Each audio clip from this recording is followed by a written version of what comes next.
Hello and welcome to your own channel Teaching Eva.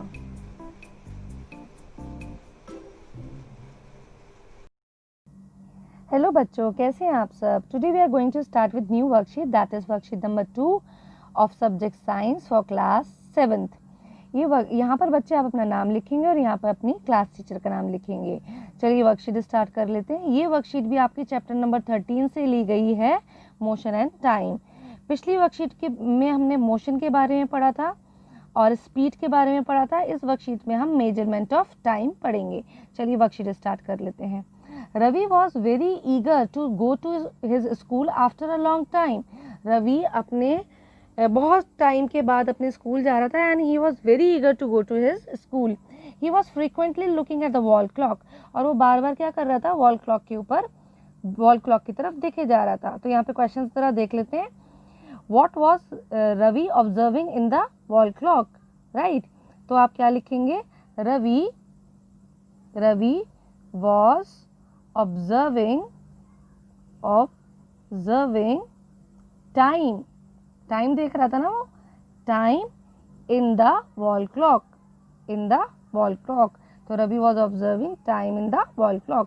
Next question देखिए। What other things could be used by Ravi to know the same? अब उसको अगर time ही पता करना था तो कौन सी और दूसरी चीज़ें हैं जिससे वो टाइम पता कर सकता है। तो यहाँ पर आप सन डायल लिख लेंगे। सन डायल से कर सकता है वो, और किस चीज़ से कर सकता है वो सैंड क्लॉक से कर सकता है। सैंड क्लॉक यूज़ कर सकता है टाइम पता लगाने के लिए। ये पुराने ज़माने में चीज़ें यूज़ की जाती थी just to know the time. उस वक्त क्लॉक्स एक्चुअली में होती नहीं थी, तो सन डायल्स को देखकर और सैंड क्लॉक्स की मदद लेकर टाइम पता लगाया जाता था। चलिए आगे देख लेते हैं।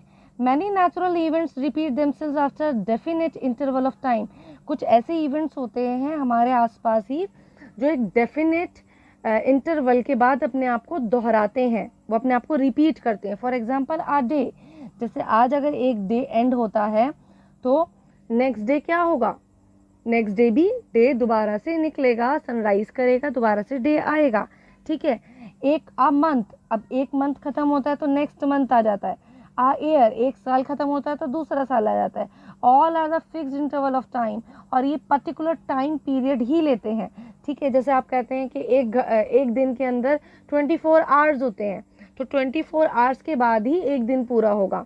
आप ये नहीं कह सकते कि मैडम के 36 आवर्स के बाद 1 डे कंप्लीट होगा, है ना। तो एक पर्टिकुलर टाइम जो है, टाइम इंटरवल फिक्स्ड है जिसके बाद ये पूरे होंगे।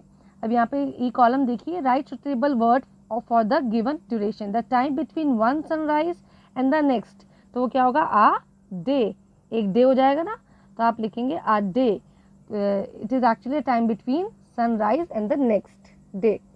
The time duration from one new moon to the next, एक न्यू मून से दूसरा न्यू मून जब आता है तो क्या होता है, आ मंथ, एक मंथ का टाइम होता है। The time taken by the earth to complete one revolution of the sun, sun के इर्द गिर्द जो अर्थ चक्कर लगाता है और रेवोल्यूशन करता है, तो वो पूरा जब एक पूरा रेवोल्यूशन कंप्लीट कर लेता है तो उसको हम क्या कहते हैं, आ ईयर, एक साल, आ ईयर। राइट। तो यहाँ पर आ डे आएगा, यहाँ पर आ मंथ और यहाँ पर आ ईयर। चलिए आगे देख लेते हैं। यहाँ पर आपको कुछ क्लॉक्स दिखा रखी हैं। वॉल क्लॉक है, ये टेबल क्लॉक है और ये डिजिटल क्लॉक है। क्लॉक्स और watches are most common time measuring devices. तो one can ask you what is the most common time measuring device is, तो आप क्या आंसर कर देंगे कि are clocks and watches are most common time measuring devices. चलिए अब हम यहाँ पर आगे देख लेते हैं। Clocks clocks make use of some periodic motions. अब जो ये क्लॉक होती है इसके अंदर जो टाइम आता है वो बेसिकली कैसे आता है, ये एक पीरियोडिक मोशन अटेन करता है और पीरियोडिक मोशन इसके अंदर होता है जिसकी वजह से क्लॉक्स जो होती हैं वो टाइम बताती हैं। अब ये पीरियोडिक मोशन क्या होता है, आपने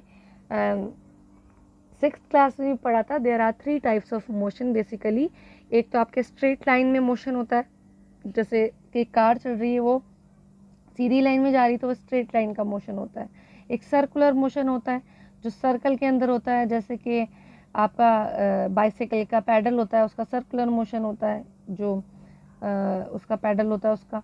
और फिर आपका एक होता है आपका, जैसे कि आप यहाँ पर देख लीजिए जो क्लॉक है उसका ये बॉब लटक रहा है, तो इसके इर्द गिर्द जो ये मोशन होता है इसको हम पीरियोडिक मोशन कहते हैं, राइट। तो ऐसे मोशन जो होते हैं इनका टाइम पीरियड फिक्स होता है, इंटरवल फिक्स होता है।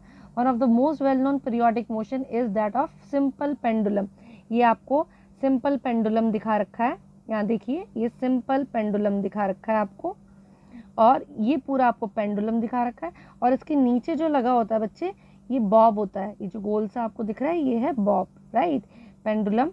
और यहाँ पर क्या है, Bob. A motion that repeat itself after certain time interval is called periodic motion.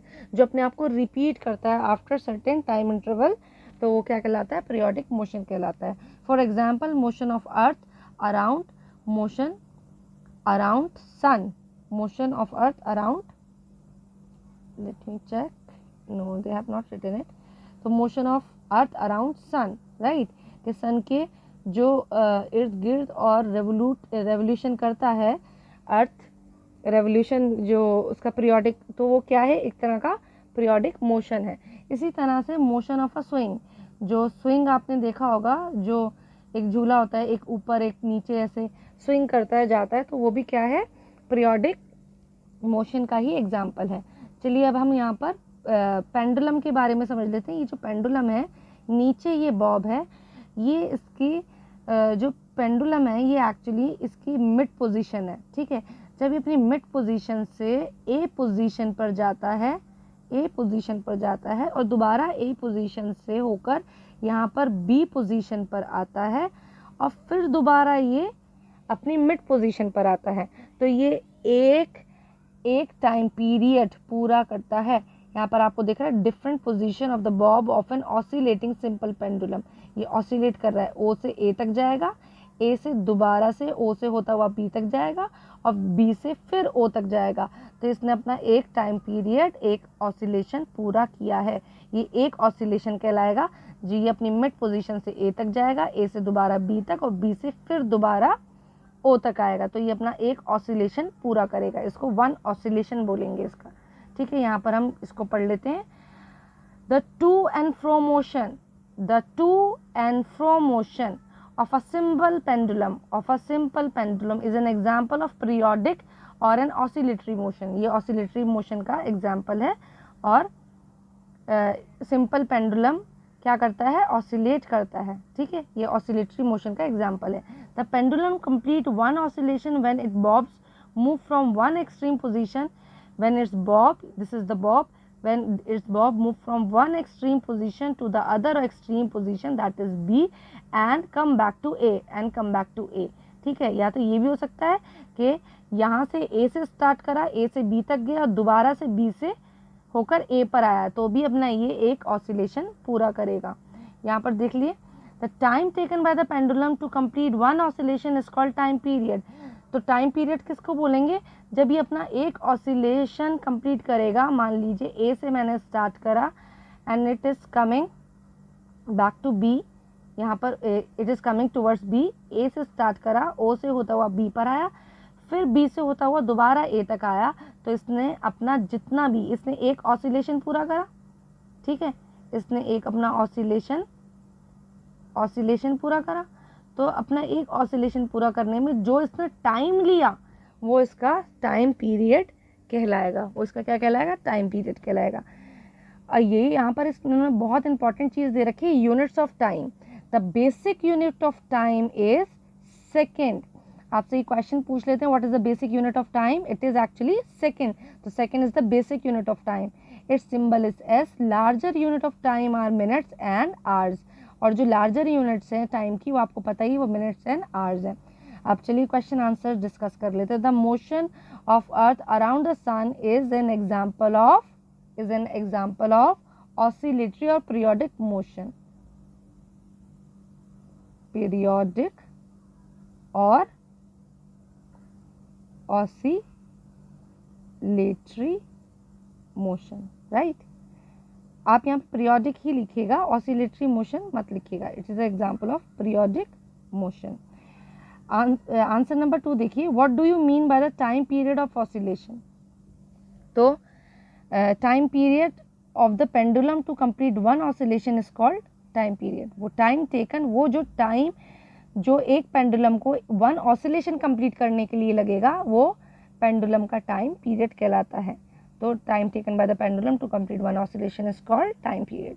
Third question देखिए, what are the benefits of doing work on time. 2 benefits बताने हैं कि जिससे जो आपको वो बेनिफिट्स जिससे जब आप कंप्लीट करते हैं अपना वर्क ऑन टाइम तो आपको बेनिफिट मिलते हैं, आपको फ़ायदा होता है.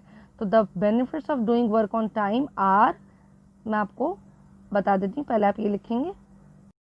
पहला है इट लोअर्स योर स्ट्रेस. जब आप टाइम पे काम कर लेंगे तो आपकी टेंशन ख़त्म हो जाएगी, तो it actually lowers your stress.